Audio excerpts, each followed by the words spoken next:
Hola a todos, soy Teresa Montalvo, soy neuróloga y en este vídeo vamos a repasar la atención a los pacientes con crisis epilépticas en urgencias.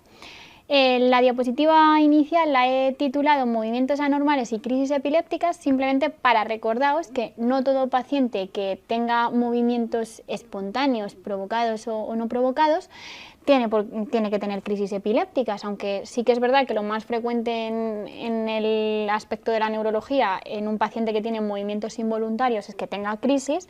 Hay otros trastornos como el temblor, las distonías, que a veces sí que van a urgencias si se producen por algún medicamento como los antipsicóticos, como ya todos sabéis, o incluso patologías no neurológicas. Hay veces que pacientes con temblor o con una tiritona muy intensa en el contexto de una sepsis, pues aunque parezca mentira, se pueden confundir con algunos tipos de crisis.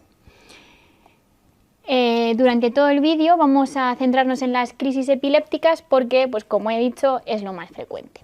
¿Qué es una crisis epiléptica? Pues una crisis epiléptica es la presencia de síntomas y signos debidos a una actividad excesiva de un área cerebral. En este área cerebral las neuronas empiezan a funcionar de forma más intensa de lo habitual y todas sincronizadas, produciendo los síntomas neurológicos en función de la zona del cerebro donde se produzca la crisis. ¿Qué es la epilepsia? Pues la epilepsia es una condición del cerebro que predispone a tener crisis epilépticas. Para nosotros decir que un paciente tiene epilepsia, tiene que haber tenido más de 2 crisis separadas en el tiempo y no provocadas, o una sola crisis, pero con unos datos semiológicos o datos en pruebas complementarias característicos que hacen que la frecuencia o la probabilidad de tener una segunda crisis sea muy alta. ¿Y qué es el estatus epiléptico? Pues el estatus epiléptico es una forma grave de crisis epilépticas. Normalmente las crisis epilépticas se autolimitan, es decir, el cerebro tiene mecanismos de protección y frena estas neuronas que están disparando continuamente, pero hay situaciones en las que el cerebro esos mecanismos de protección no funcionan y la crisis se prolonga en el tiempo. Cuando una crisis tónico-clónica se prolonga más de 5 minutos o una crisis focal se prolonga más de 10 minutos, hablamos de estatus epiléptico. También otra definición de estatus es aquel paciente que tiene que tiene al menos 2 crisis entre las cuales no hay recuperación del nivel de conciencia. Y bueno, pues como hemos dicho antes, igual que no todos los pacientes con movimientos anormales tienen crisis epilépticas, no todas las crisis epilépticas se van a manifestar como movimientos anormales. Las crisis epilépticas pues hay tan variadas como funciones tiene el cerebro. En función de dónde estén las neuronas hiperactivas o las neuronas que están disparando mucho, vamos a diferenciar las crisis generalizadas y las crisis focales. Las crisis generalizadas se producen por una afectación bihemisférica desde el inicio. Por definición tienen alteración del nivel de conciencia y pues las más importantes van a ser las tónico-clónicas y las ausencias, aunque hay otras como las mioclonías, etc. Y luego tenemos las crisis focales, donde la actividad excesiva se produce en un único hemisferio, independientemente de que luego afecte al otro. En función de la localización de este foco epileptógeno, podemos tener alteración del nivel de conciencia o no alteración del nivel de conciencia. Y los síntomas pues son muy variados. Hay síntomas motores, es decir, por ejemplo, clonías o movimientos repetitivos de una o varias extremidades. Puede haber síntomas sensitivos, síntomas visuales, alucinaciones olfativas, una sensación de miedo ascendente, que son las auras epigástricas, un problema, una alteración del lenguaje, pacientes afásicos de forma transitoria, todas pueden ser manifestaciones de crisis epiléptica. ¿Cómo vamos a enfrentarnos a un paciente con crisis epiléptica? Pues con la anamnesis y la exploración, ¿vale? Aunque sí que es verdad que en pacientes con epilepsia pues las pruebas complementarias también cobran un especial interés. Lo primero que vamos a tener que preguntar a nuestro paciente es si esta es la primera crisis que ha tenido en su vida o ha tenido alguna otra crisis. Y si ha tenido alguna otra crisis, si está diagnosticado de epilepsia o nadie le ha diagnosticado de epilepsia y no tiene ningún tratamiento. Seguimos por los antecedentes personales, ¿vale? Aquellas enfermedades del sistema nervioso central, pues si ha tenido antecedentes de meningitis, si ha tenido un traumatismo cráneoencefálico, si ha tenido un tumor cerebral, si ha tenido un ictus, una hemorragia, etc. Algunos antecedentes perinatales, hay veces que en la urgencia pues está muy mal y no podemos pararnos tanto, pero bueno, sería ideal preguntar pues por sufrimiento fetal, traumatismos en la infancia, etcétera. Muy importante el tratamiento que toma el paciente, porque igual que con otras patologías, en la epilepsia pues hay fármacos que bajan el umbral convulsivógeno y facilitan que el paciente tenga crisis epiléptica. El consumo de tóxicos, ¿vale? Es muy importante saber qué cantidad de tóxicos y qué tóxicos consume el paciente, con qué frecuencia los consume y si los ha dejado de consumir recientemente, como ahora veremos, y pues también los antecedentes familiares. Lo siguiente que tenemos que hacer es intentar conseguir una buena descripción del episodio, ¿vale? Hay muchas veces que el paciente, si tiene sobre todo crisis tónico-clónicas, que tiene una alteración del nivel de conciencia, pues tendremos que intentar hacer la anamnesis a los testigos que han presenciado el episodio.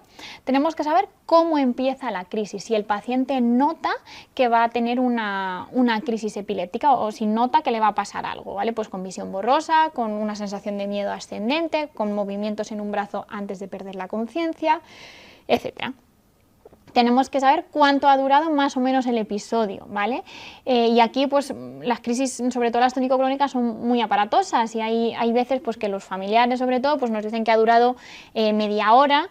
Y luego pues hay que intentar centrarles un poquito, ponerles ejemplos de tiempo. Una de las cosas que a mí me parece útil pues es intentar medir el tiempo en espacios más reconocibles. Por ejemplo, pues un anuncio de televisión más o menos son 30 segundos, ¿no? Y yo les suelo decir, más o menos en anuncios de televisión, ¿cuánto diría que ha durado? Y ahí suelen centrarse mucho más.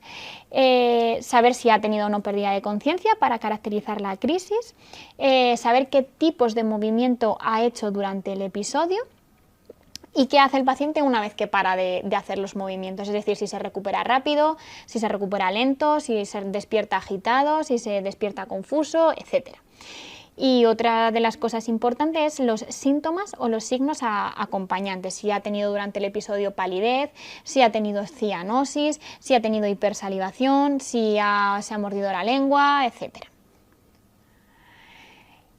Y lo siguiente que tenemos que preguntar en la anamnesis pues, es la existencia de una serie de condiciones en los días previos o en el mismo día de la crisis que hayan provocado o hayan facilitado que el paciente haya tenido una crisis epiléptica.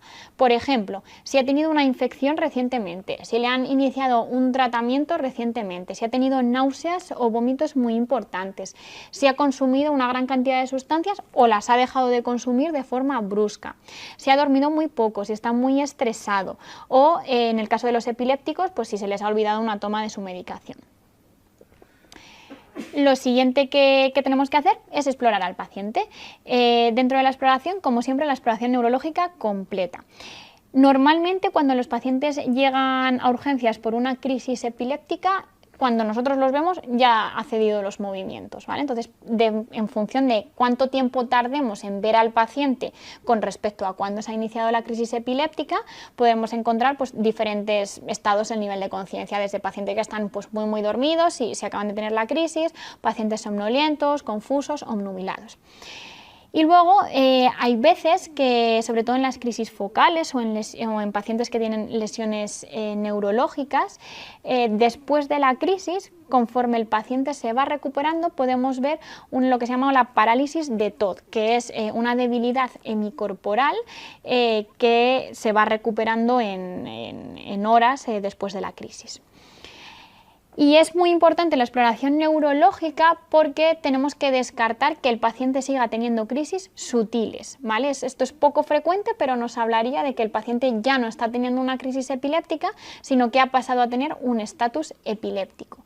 Hay veces que el estatus epiléptico es muy evidente porque el paciente sigue convulsionando, pero es mucho más frecuente que sea poco evidente, ¿no? Que el paciente pues, no acaba de despertarse, tiene los ojos desviados con una desviación forzada, tiene un nistagmo, tiene algunos movimientos de las extremidades sutiles. Esos datos en pacientes que tienen bajo nivel de conciencia nos pueden orientar a que realmente la crisis no ha parado y que el paciente está en estatus convulsivo. Y otros datos que nos orientan a que efectivamente el paciente ha tenido una crisis pues son la luxación de hombros, sobre todo la luxación posterior, la mordedura lateral de la lengua, la asistencia de petequias palpebrales y os he puesto ahí la pérdida de control de esfínter, pero lo he puesto para tacharlo porque aunque viene en todos los libros y es un dato que frecuentemente preguntamos, pues realmente no nos sirven para diferenciar la crisis de otro tipo de fenómenos como los síncopes convulsivógenos porque puede o no haber pérdida de control de esfínteres en los dos. A todo paciente con crisis epiléptica que llega a urgencias hay que hacerle una gasometría, hay que hacer una toma de constantes, hay que hacer un análisis y hay que hacer un electrocardiograma, ¿vale? En el análisis vamos a intentar identificar datos que nos orienten a que efectivamente nuestro paciente ha tenido una crisis y por otro lado, si nos parece que ha tenido una crisis, intentar buscar por qué la ha tenido. La acidosis láctica, el aumento de CK o la leucocitosis con neutrofilia son elementos que nos orientan a que el paciente ha tenido una crisis epiléptica. Y luego, posibles desencadenantes que podemos ver en la analítica pues son las alteraciones de la glucemia, las alteraciones del magnesio, que muchas veces se nos olvidan, las alteraciones del sodio y de potasio, una insuficiencia renal o una insuficiencia hepática aguda. Vale. Todo paciente con crisis, pues si ya ha parado la crisis y se encuentra en bajo nivel de conciencia, lo que tenemos que hacer es ponerle en posición lateral de seguridad, valorar si hay que estabilizar la vía aérea, si los compañeros intensivistas lo tienen que intubar y sobre todo no hay que introducir ningún objeto en la boca del paciente cuando está convulsionando ni cuando ha dejado de convulsionar, ¿vale? Pues porque podemos aumentar el riesgo de lesiones. Cuando el paciente está convulsionando, lo que hay que intentar es proporcionarle un entorno seguro e intentar pues, que no se lesione con los movimientos ni a nivel de la cabeza pues, ni en las extremidades, ¿vale? Como la luxación que hemos comentado antes. Una vez que hemos estabilizado al paciente, hemos asegurado que respira bien, que la vía aérea está estable, pues podremos empezar a investigar por qué se ha producido la crisis. Y como hemos dicho antes, la mayoría de las crisis epilépticas se paran en pocos minutos ellas solas, ¿vale? Pero si persisten, cuidado que estamos ante un estatus epiléptico y hay que manejarlo de forma diferente. Aquí a modo de esquema un poco más gráfico, pues todo paciente con crisis epiléptica pues hay que hacer un manejo de la vía aérea, corregir la glucemia si la tiene alterada, hacer una estabilización de las constantes, coger al menos una vía periférica, hacer una gasometría, una analítica y un electro. Si la crisis se ha parado ella sola en menos de 5 minutos, pues el manejo será urgente, pero bueno, pues con cierta tranquilidad, valorando si es una primera crisis o si es un paciente epiléptico conocido. Y si la crisis dura más de 5 minutos sin parar o ha habido 2 crisis sin recuperación entre medias, estaremos ante un estatus epiléptico que es una emergencia que tendrá que manejar los compañeros intensivistas idealmente con neurología. El primer caso clínico del que vamos a hablar en este vídeo pues es una mujer de 48 años que consume alcohol, cocaína y anfetaminas y llega a urgencias pues, después de tener una crisis tónico-clónica en su casa, que se para sola según los familiares. A la llegada de urgencias se sigue somnolienta, pero pues no tiene focalidad en la exploración neurológica y pues cuando ya se espabila un poquito más y podemos hablar con ella, pues nos dice que desde hace 24 horas pues se le acaba el dinero y no ha comprado nada de alcohol ni otros tóxicos y que ha dejado de consumir de forma brusca. En las pruebas complementarias que le hacemos, la analítica y la gasometría, pues vemos que tiene una acidosis láctica y un aumento de la CK, por lo tanto pues sospechamos que tiene una crisis epiléptica, ¿vale? En rojo os he puesto ahí lo del abandono brusco de la ingesta de alcohol, porque es uno de los motivos más frecuentes para tener una crisis epiléptica.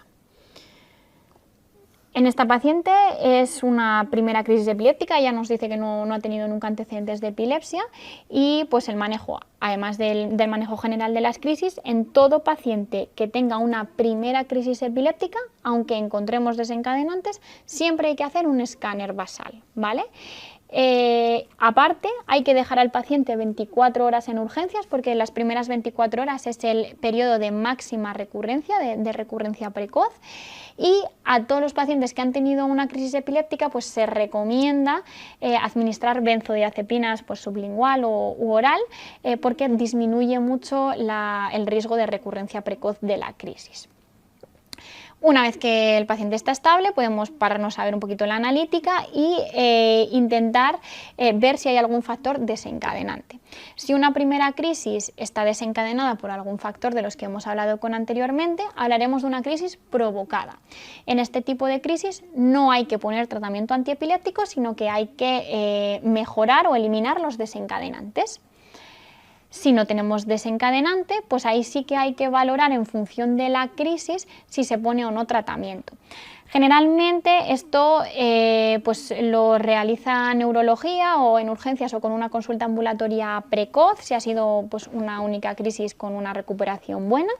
Y hay algunos factores que nos hacen animarnos a poner antiepilépticos en pacientes con una sola crisis epiléptica, que son el daño cerebral previo, que en la prueba de imagen haya una lesión cerebral, que el electroencefalograma sea patológico o que sea una crisis focal o una crisis nocturna. ¿Por qué? Porque estos factores aumentan mucho la probabilidad de que el paciente tenga una segunda crisis y que cumpla el diagnóstico de epilepsia, ¿vale? Entonces, generalmente en este grupo de pacientes pues, se inicia tratamiento desde la primera crisis.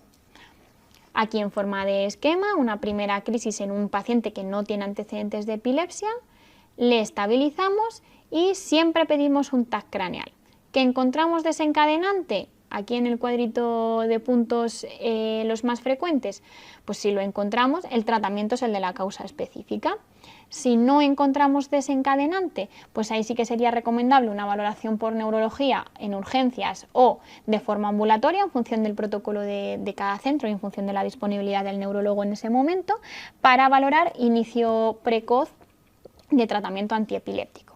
Independientemente del desencadenante, la administración de benzodiazepinas disminuye la recurrencia precoz y el paciente tiene que estar en urgencias 24 horas. El siguiente caso clínico es un chico de 35 años que tiene epilepsia desde la adolescencia, es decir, es un epiléptico conocido. Y él nos cuenta que tiene una frecuencia de una crisis cada 3 meses. Acude a urgencias porque ha tenido una de sus crisis habituales y de la que se ha recuperado completamente. Él no nos dice ni que haya tenido diarrea, ni una infección previa, ni que haya pues, hecho un abuso de alcohol, ni que se ha tomado bien el tratamiento según él, pero dice que está descansando un poquillo peor estos últimos días por problemas familiares. Como veis, es un caso distinto al anterior. En este caso pues es un paciente con epilepsia conocida, con una frecuencia pues, bueno, relativamente estable, una crisis cada 3 meses, y el episodio por el que acude a urgencias es similar a sus episodios habituales. Si el paciente es epiléptico conocido, no hace falta hacer escáner craneal. ¿Cuándo haríamos el escáner? Pues si ha cambiado el tipo de crisis, es una crisis de diferente semiología, si el paciente al tener la crisis ha tenido un traumatismo craneoencefálico grave, lógicamente, o si después de la crisis el paciente no acaba de recuperarse o presenta alguna focalidad neurológica que no tenía previamente. También vamos a tener que dejar al paciente 24 horas ingresado en urgencias en observación porque es el periodo de máxima recurrencia. Y una cosa imprescindible y que a veces se nos olvida es que hay que pautar siempre el tratamiento antiepiléptico habitual a todo paciente con epilepsia y especialmente si ha venido por una crisis, ¿vale? Incluso si el paciente no traga, puede ser necesario poner una sonda nasogástrica. Una vez que hemos pautado su tratamiento habitual, hay que identificar si hay algún precipitante, es decir, alguna razón porque un paciente con epilepsia que está bien controlado tiene una nueva crisis. ¿Que identificamos un precipitante? Pues lo mismo, estrés, abuso de alcohol, falta de sueño, abandono de la medicación, pues no hay que modificar el tratamiento antiepiléptico del paciente, sino que habría que tratar el desencadenante. ¿Qué pasa si no existen desencadenantes? Pues le tenemos que preguntar al paciente cuál es su frecuencia de crisis. si la crisis actual entra dentro de su frecuencia normal, es decir, pues paciente que tiene una crisis cada 2 meses y en los últimos 3 meses no ha tenido ninguna, bueno, pues igual es la crisis que le tocaba. Entonces, en este caso no habría que cambiar el tratamiento antiepiléptico. Si por el contrario sí que está aumentando la frecuencia de crisis o las crisis son diferentes, ahí sí que tendría que ser valorado por neurología en urgencias o de forma preferente a nivel ambulatorio para intentar ajustar el tratamiento antiepiléptico. Aquí en forma de esquema, pues lo mismo, ¿no? Paciente epiléptico conocido, las pruebas básicas, analítica, gasometría y el electrocardiograma, y el TAC craneal únicamente si hay pues, un traumatismo grave o una crisis diferente a sus habituales. Buscar siempre precipitantes, en el cuadro punteado pues os dejo los más frecuentes, y si encontramos un precipitante no hay que modificar el tratamiento antiepiléptico. Si no encontramos un factor precipitante, pues habría que ver la frecuencia de crisis. Si la frecuencia es estable, tampoco habría que modificar el tratamiento, y si la frecuencia no es estable, sino que está aumentando, sí tendría que ser valorado por neurología. Imprescindible siempre poner el tratamiento antiepiléptico del paciente, porque muchas veces pues, se olvida en la urgencia, estamos muy liados y se olvida, y el paciente pues, ya hace otra segunda crisis en urgencias por privación del tratamiento. Y en estos pacientes pues, también se recomienda la administración de benzodiazepinas porque reducen la recurrencia precoz.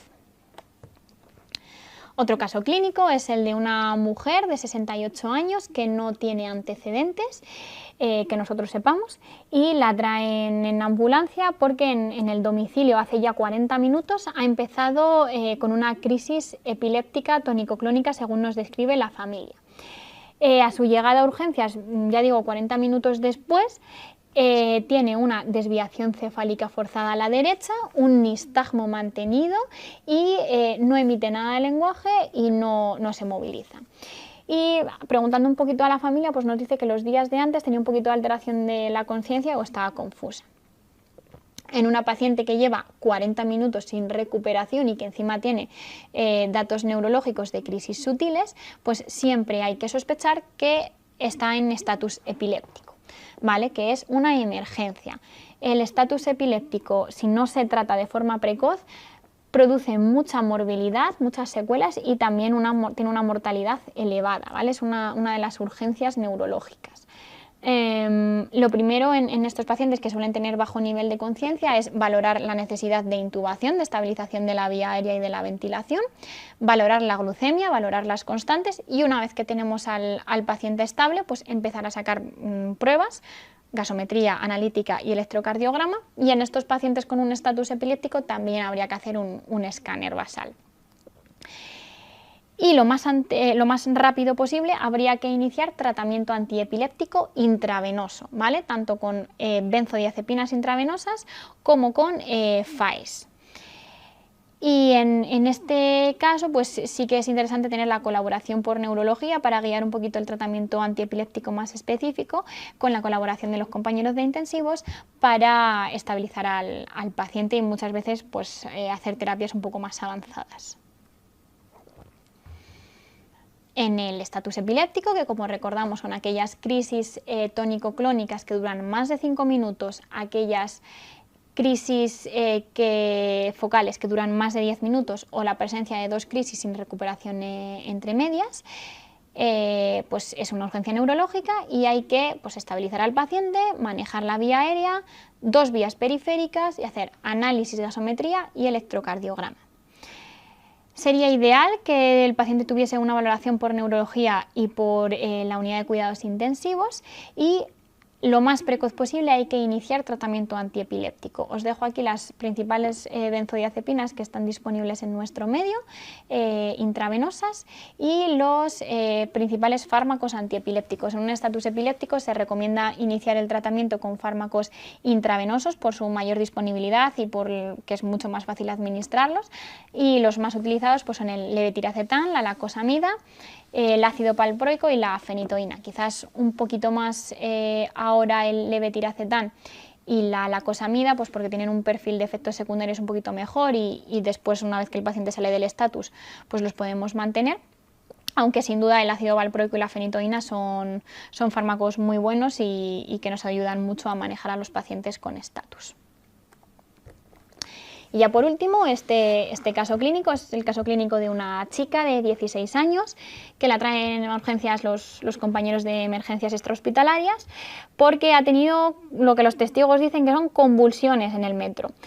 Entonces, pues al final acaba viniendo una amiga que iba con ella en el metro y nos cuenta que la ha notado muy pálida, muy sudorosa, que posteriormente ha perdido el conocimiento y ha empezado a tener sacudidas de las 4 extremidades, que son más o menos, ha durado 30 segundos y que posteriormente pues se ha despertado y en un minutillo pues ya estaba bien, queriendo levantarse y muerta de vergüenza.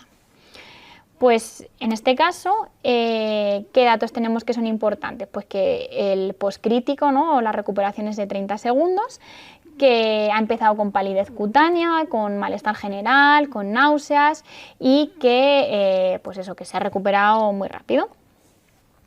Y esto es uno de los principales diagnósticos de las crisis epilépticas, el síncope convulsivógeno. El síncope convulsivógeno se produce pues, por una hipoperfusión cerebral y el cerebro reacciona a esta situación pues, con sacudidas de las extremidades. ¿Cómo podemos diferenciar el síncope de las crisis? Pues con la exploración neurológica. El síncope normalmente se inicia con algunos signos vegetativos, como por ejemplo palidez, sudoración, los pacientes dicen que están muy débiles, tienen voz borrosa. Si son crisis, normalmente o tienen signos neurológicos focales o empiezan de forma brusca sin pródromos. En el síncope no es frecuente que haya mordedura lingual, sí que es más frecuente en la crisis, es una mordedura lingual lateral. La recuperación en el síncope es inmediata, es muy rápida, en la crisis puede durar hasta entre 10 y 30 minutos. Cualquiera de los dos puede o no puede tener pérdida de control de esfínteres, así que no es un dato que nos aclare nada. Y pues tras el cese de los movimientos, el síncope pues no tiene ningún dato neurológico y en la crisis, como hemos dicho antes, pues puede haber una parálisis de todo. Y luego pues en el síncope tanto la gasometría como la CK van a ser normales, mientras que en las crisis pues van a ser patológicas, acidosis láctica y hipercecaemia. Y bueno, pues como conclusiones de esta clase, que siempre el primer paso ante un paciente que ha tenido una crisis epiléptica es primero asegurarnos de que ha dejado de convulsionar o que ya no tiene síntomas, signos sutiles en la exploración neurológica, es decir, descartar la situación de estatus epiléptico. Una vez que hemos descartado esa situación, pues hay que estabilizar al paciente, ver pues que maneja bien la vía aérea, que ventila correctamente, que oxigena correctamente, manejar la tensión, hacer un electro para asegurarnos de que eso está bien y hacer una exploración neurológica para asegurarnos que no hay ningún daño focal. Una vez que el paciente está estabilizado, podemos ya pues, empezar el manejo. Si es una primera crisis, siempre va a haber que hacer un TAC craneal. Si es un paciente epiléptico conocido, en la mayoría de veces pues, no será necesario ni hacer TAC craneal ni modificar el tratamiento si el paciente pues, tiene un desencadenante, que es lo más frecuente. Y bueno, pues eso, que es muy importante es identificar los desencadenantes y los precipitantes en pacientes tanto con antecedentes de epilepsia como sin antecedentes de epilepsia.